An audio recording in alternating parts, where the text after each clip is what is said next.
So at Global City Mission, we're always looking for more effective ways and more contextualized ways to share the gospel in our city.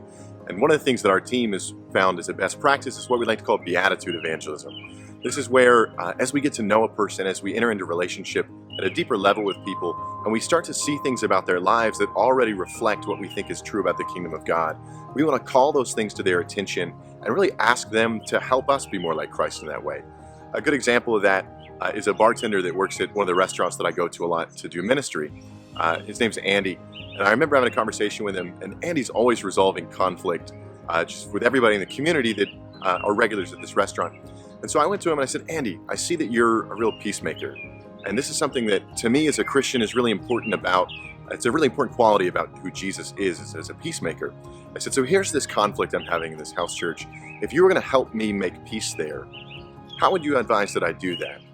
And this is something we do all the time by inviting people to see that they have more Christ-like qualities than they might think, and that their lives are not so far from the kingdom as they might imagine.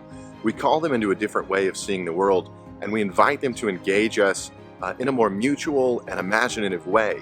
And this is the kind of evangelism that we're always experimenting here with Global City Missions, because we want to take on flesh and really proclaim the gospel in ways that make sense in our global context and that most effectively give people a hearing about the good news of Jesus Christ.